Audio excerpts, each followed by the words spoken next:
Hello everyone, I'm Sharon Angel and welcome to my Random Thoughts.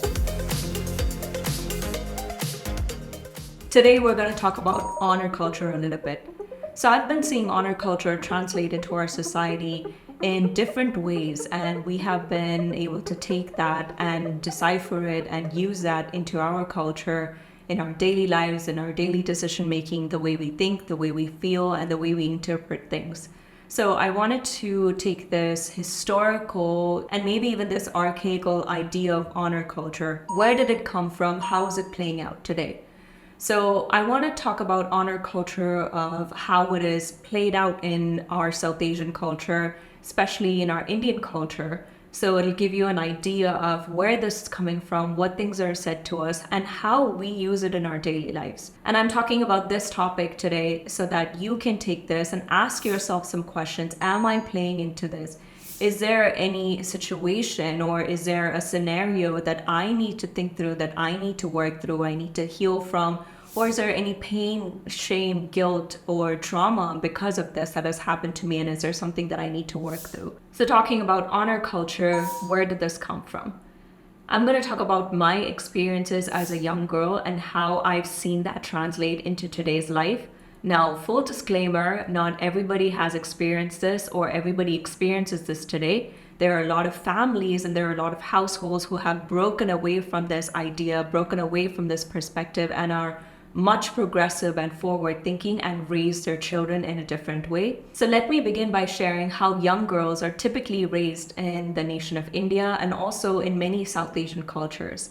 There is this saying that is said to them as a young girl: you are born to serve, you are born to please others.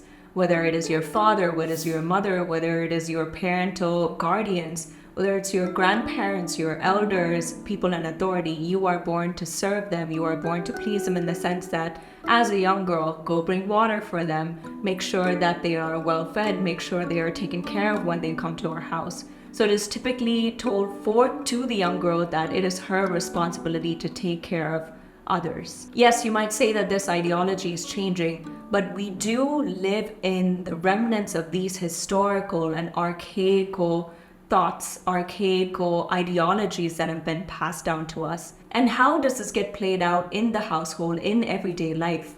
You might have heard this phrase as a young woman: when you get married, you can do whatever you want. But how that translates later for the woman is then the woman starts going into her shell. These repressed feelings of not being seen or heard can also come from childhood, where she is not encouraged to want certain things, encouraged to need certain things, or even ask for certain things that might be little desires in her heart. So let's dive deep into honor culture. And if you find yourself misaligned with certain things, if you need healing, and if you need to find out who you are through this is for you.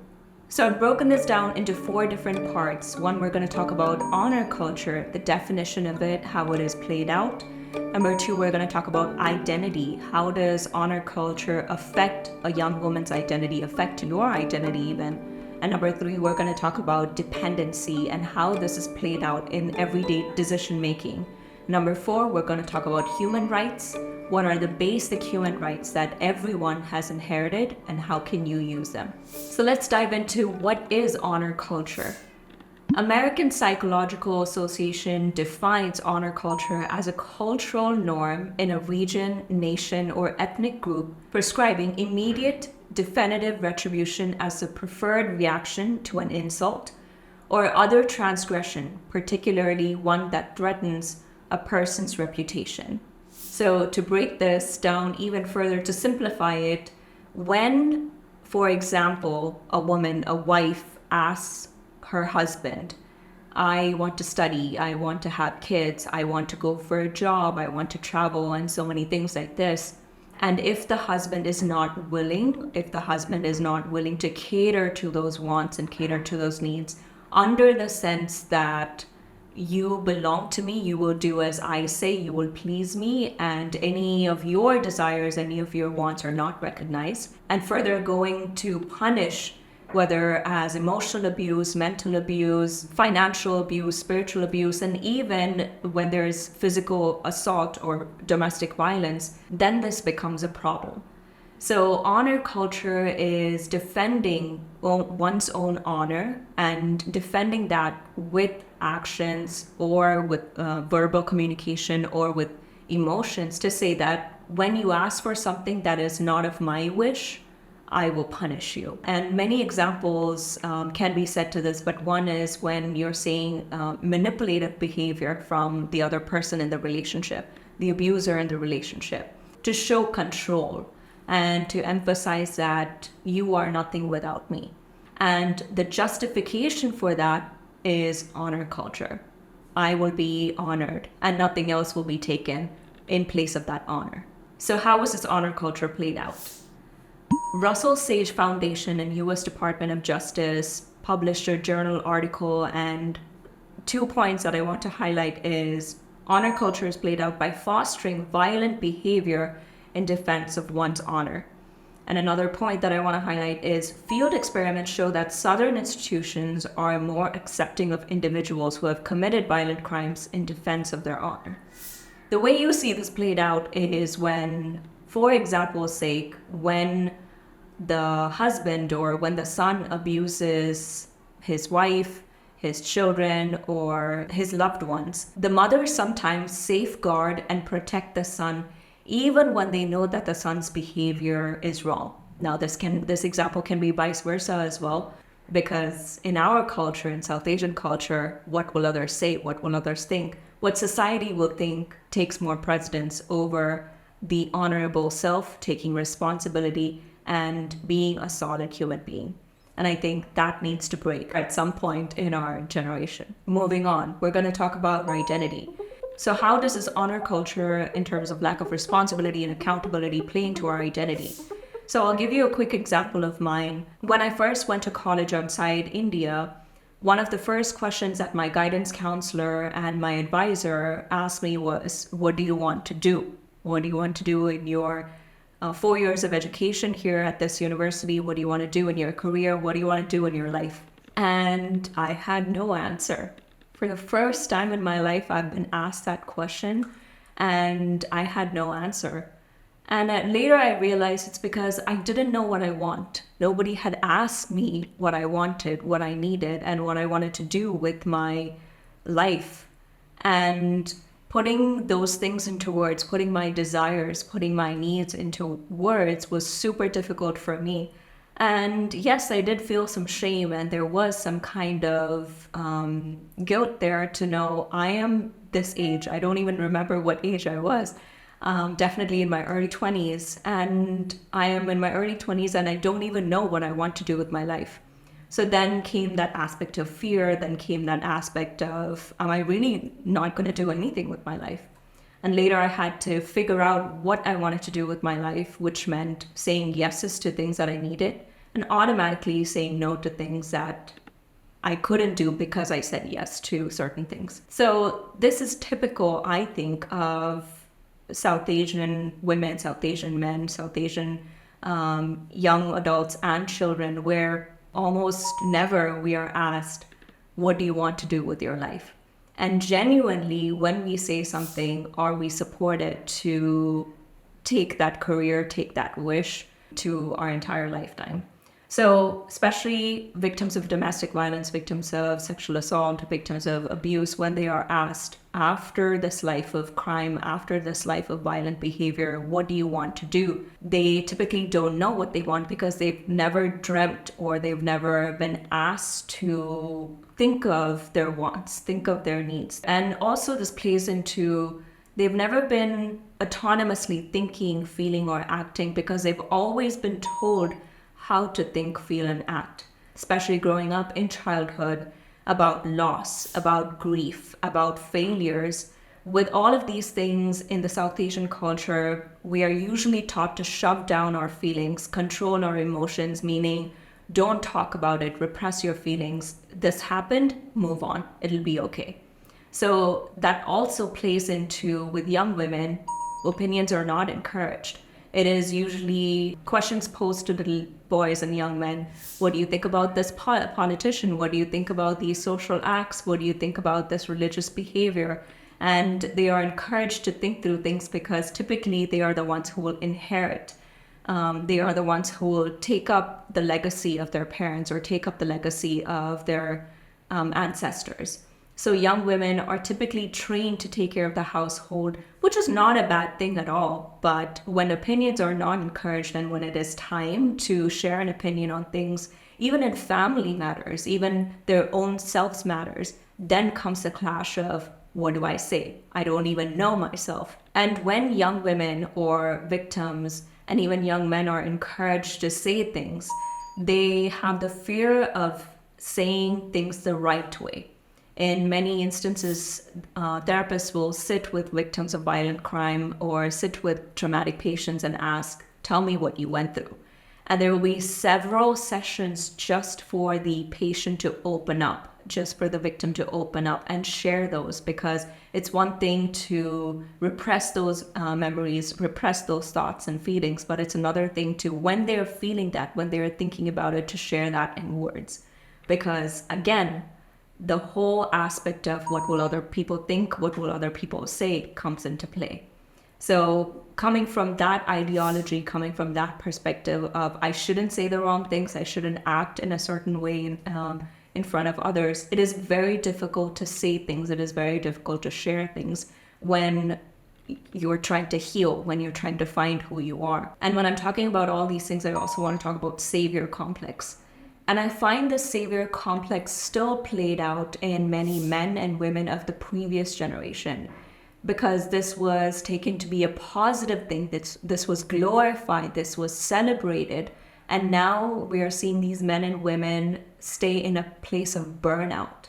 They are in a place of being completely exhausted and not being able to give to themselves, give their energy, give their time to themselves and to their children, their family members, and to things that need attention. So savior complex, I've talked about this in my podcast, and you can definitely listen to that, of what that is, how it plays out. But I do want to ask this question of, when there's this excessive burden on just one person in the family or just one person in the entire friend group in an entire unit, then that person is told that they have to give. And they are told that they have to sacrifice their emotions, their time, their energy. And with savior complex, they have this God complex to say that if I don't do it, nobody else will. And hence I have to do it.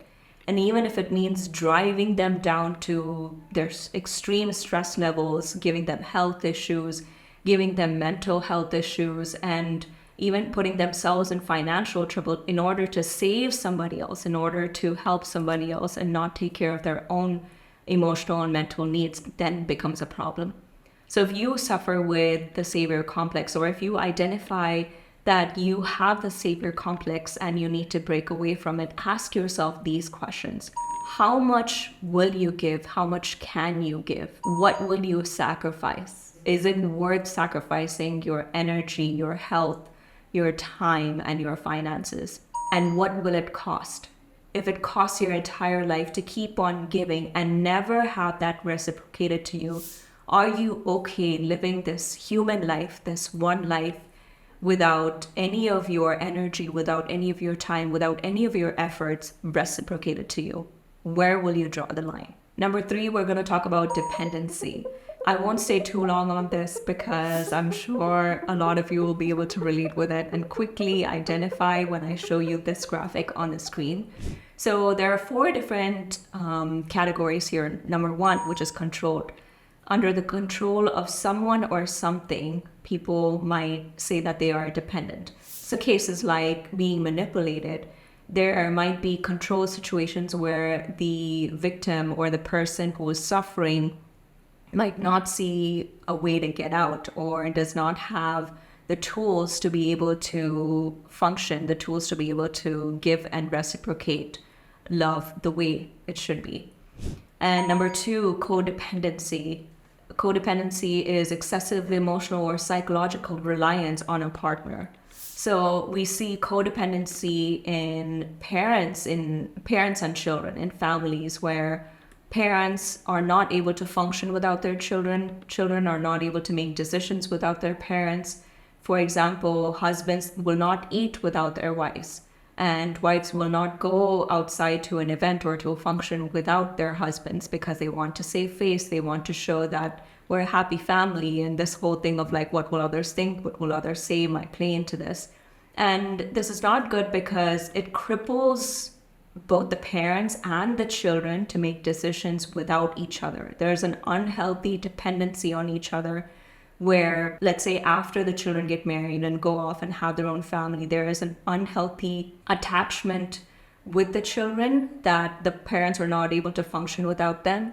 And the same when children go off and get married or have to make decisions in their job, have to make decisions in their personal life, they are not able to do so because they've always been reliant on their parents to an unhealthy level that they are not able to make independent decisions for themselves. And dependency. So dependency can be a varied amount of things. In short, I wanted to say determined by, which means it is determined by other factors, outside factors like their friends, like their coworkers. People can be so reliant on factors that are outside of themselves that they don't know how to make decisions without the influence of those. And this goes so far that their emotional state, their mental state is also determined by these factors, such as outside people, outside relationships, technology, and even obnoxious substances, abusive substances like alcohol and drugs, and so on and so forth.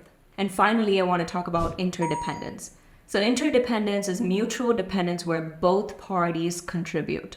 So this is a healthy dependency where both are giving and both are receiving, both parties are receiving. And much research shows that interdependence works because, number one, interdependence is a healthy balance between vulnerability and boundaries. So when one person is vulnerable to communicate their wants, communicate their needs and say, hey, how about we do this? How about this is the way we move forward? How about we stay in the relationship and fight for whatever we need to fight for? When there's enough vulnerability and that is reciprocated by the other party, then it works.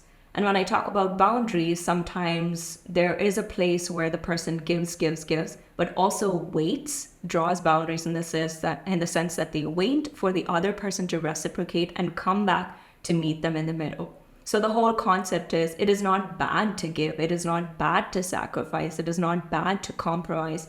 It is not bad to want to cater to somebody else's needs. But there should be a line, there should be a boundary where at some point you see that reciprocation. At some point, your energy, your time, your value, your worth is also compromised for, is accounted for. And when interdependence works in the house, when there are conversations at the dinner table that are had, opinions are encouraged, expression of views is allowed, agree to disagree respectfully, hear everybody in the same way, hear all the children in the same way. When this is encouraged in the house, then we become a healthy, nurtured society where this interdependence is translated into the classrooms, translated into boardrooms, and also translated into the global economy. And this is how peace treaties, this is how peace talks are also made, where there's interdependence with different countries, interdependence with different economies, where each one is contributing different things, and so we have peace as well. And lastly, I strongly believe in knowing your basic human rights. Especially when we're trying to find our identity, there are certain influences that we all have in our lifetime, whether it is our childhood, the way we are raised, whether it is our religion, whether it is teaching in our classrooms and schools and universities, whether it is the books we read, the news we read, the technology that overwhelms us. We get information, we get advice, we get counsel from different areas in our life. But when we're trying to find our identity, when we're trying to find out who we are, then we have to be very sure of what our core values are. We have to be very sure of what we believe in, where our morals are, where our yeses are. And sometimes when we say yes, we say no to certain things. Sometimes when we say no, we say yes to certain things. So I want to point out a few of these Declaration of Human Rights that have come from the United Nations. There are about 30 of them, but I want to point out a few. So maybe you can think through this and it will help you gain more confidence. It will help you gain more worth. So the first one I want to point out is Article 3. Everyone has the right to life, liberty, and security of person. Article 5. No one shall be subjected to torture or to cruel, inhumane, or degrading treatment or punishment. Article 13. Everyone has the right to freedom of movement and residence within the borders of each state. Everyone has the right to leave any country, including his own, and return to his country. Article 18. Everyone has the right to freedom of thought, conscience, and religion. This right includes freedom to change his religion or belief. Article 19. Everyone has the right to freedom of opinion and expression. Article 23. Everyone has a right to work, to free choice of employment, to just and favorable conditions of work, and to protection against unemployment. Article 26. Everyone has the right to education. Education shall be free, at least in the elementary and fundamental stages. There are 30 of these, and if you read through each one, just reading through them will give you the confidence to say, this is my right. As a human, I deserve all of these things. So today, if you are hurt by honor culture, I want you to take stock, or I want you to make a list of everything that has happened to you. Try to journal, try to write down the things that you feel. Don't try to repress your feelings, don't try to shove your emotions, but put it on a piece of paper, or you can record it on your phone. Whichever is safe and whichever is the most effective way for you, try to do it so those thoughts and those emotions will not affect your health, will not affect your emotions, will not affect the way you behave toward others. Yes, we all are on our own healing journey, but the first step to healing is being aware of what our issues are.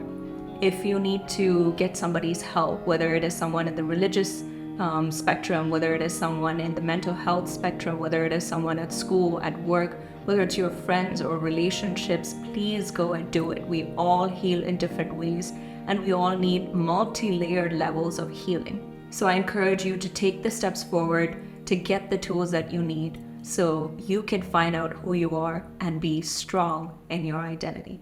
Thank you for tuning into my random thoughts. I will be making more of these videos as I think through things, as I encounter things. I'm making more of these videos. And my podcast, The Courage to Identify, is also playing on all streaming platforms. You can listen on Spotify, you can listen on YouTube, you can listen on Apple Podcasts.